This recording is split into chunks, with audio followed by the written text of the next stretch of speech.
Concepción Rojas Gisbert. Soy estudiante de segundo semestre de la carrera de Derecho en la Universidad Privada Franz Tamayo. En este día les vengo a presentar mi tema titulado La Constitución, eje del Estado, en el cual es el subtítulo que yo le puse al tema general que viene a ser el derecho constitucional. Empecemos. Para entender lo que es el derecho constitucional, primero tenemos que definirlo. Por ello, empecemos con Pablo Dermisaki.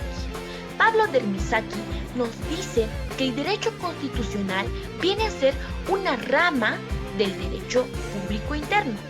Por otra parte, señala que este derecho constitucional va a determinar la organización, tanto política como jurídica, de un Estado. Sin embargo, ¿qué nos dice García Maínez? Este autor nos dice que el derecho constitucional viene a ser un conjunto de normas, las cuales van a estructurar a un Estado. Por otra parte, tenemos a Maurice Duverger, el cual señala que el derecho constitucional va a estudiar las instituciones políticas.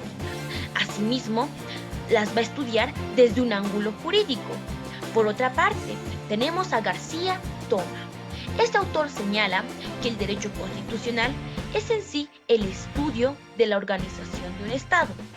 No solo eso, sino también el estudio del ejercicio, también la competencia y las relaciones y controles del poder público. Pasemos a otro punto fundamental. Hablemos de cuál es el objeto de estudio del derecho constitucional. En sí, podemos decir que el objeto de estudio del derecho constitucional viene a ser el sistema constitucional, es decir, el Estado expresado en una constitución política. Pero, según otro autor denominado Guillermo Julio Mendoza, señala que el objeto de estudio del derecho constitucional vienen a ser las normas supremas. De una u otra manera, igual nos señala que la Constitución viene a ser el objeto de estudio principal. También nos señala que es el estudio de la realidad sociocultural, asimismo de las buenas prácticas, tanto sociales, políticas, económicas y culturales. Hablando ya de la Constitución, tenemos que tener en cuenta qué es esto. Para ello, vamos a mencionar a tres autores fundamentales, a Hans Kelsen, Lasalle y Montesquieu. Hans Kelsen señala que a la Constitución la podemos ver desde dos perspectivas fundamentales. La primera, desde el sentido formal, y la segunda, en un sentido material. El sentido formal viene a ser en sí un conjunto de normas jurídicas que pueden ser modificadas mediante las observaciones y prescripciones especiales. Sin embargo, cuando hablamos del sentido material, hacemos referencia a la Constitución totalmente. Por otra parte, tenemos a Ferdinand Lasalle. Este nos dice que la Constitución no es una simple ley, sino que es algo más que tiene como norma jurídica. Así llegamos al nombre de ley fundamental. Por ello, para Ferdinand Lasalle, la Constitución es la ley fundamental. Pero, ¿qué nos dice Montesquieu? Montesquieu nos dice que la Constitución viene a ser el conjunto de leyes fundamentales que van a organizar el poder de un Estado.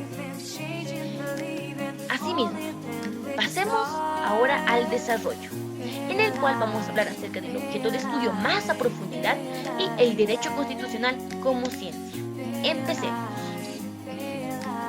El objeto de estudio del derecho constitucional.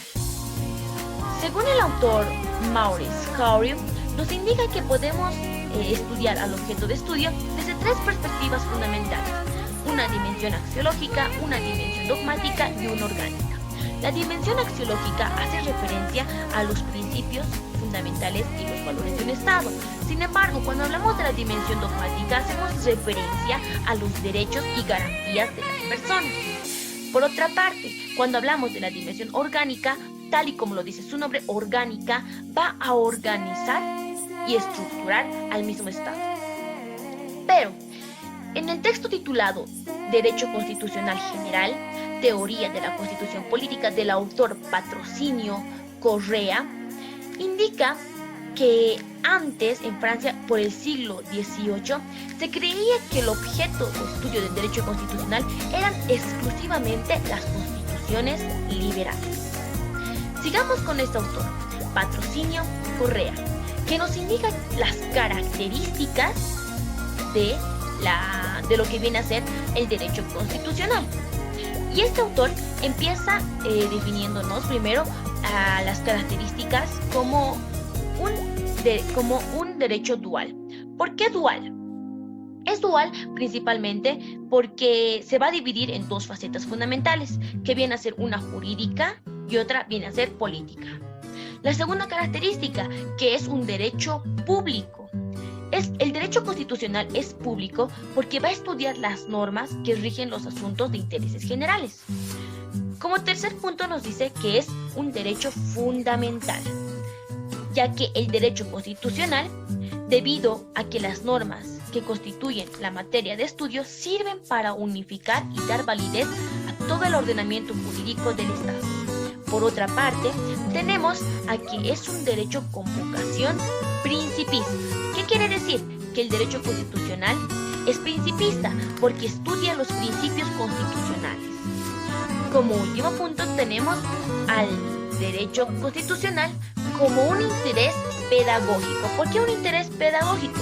Porque el derecho constitucional está poseído por un genuino interés pedagógico, porque las normas jurídicas que estudia están encaminadas a formar ciudadanos conscientes de roles sociopolíticos, económicos y culturales que ha de asignarles la misma sociedad. Pasemos a los métodos y técnicas de estudio del derecho constitucional. Dentro del mismo podemos hablar de lo que son el método deductivo. El método deductivo se basa principalmente de ir de lo general a lo particular. Sin embargo, tenemos otro método que es el inductivo, que es ir de lo particular a lo general. Sin embargo, tenemos un método analógico, que se basa principalmente en hacer comparaciones. Tal y como lo dice así, acá es cotejar algunos datos y a partir de ello se puede obtener productos a partir del cotejo que se ha realizado. Sin embargo, ya hablando del derecho constitucional como ciencia, la pregunta es, ¿este será una ciencia? Pues la respuesta es sí, ya que como lo hemos ido mencionado anteriormente, esto tiene un objeto de estudio, un método y teorías, lo cual le hace considerar como ciencia. Tiene un objeto de estudio que viene a ser la Constitución principalmente. Tiene un método de estudio, ya como lo hemos mencionado, deductivo, inductivo, histórico y demás. Y también tiene teorías que van a fundamentar lo que es el derecho constitucional. Ahora bien, pasemos a la conclusión. Recapitulemos. Hemos visto qué es el derecho constitucional, cuál es el objeto de estudio del mismo, cuáles son sus características y por último hemos mencionado por qué el derecho constitucional es considerado como ciencia. Por ello concluyo con un pensamiento de Juan Manuel Serrat, que nos indica que nada tienes que temer al mal. Al mal tiempo, buena cara. La Constitución te ampara, la justicia te defiende, la policía te guarda, el sindicato te apoya y el sistema te respalda. Muchas gracias.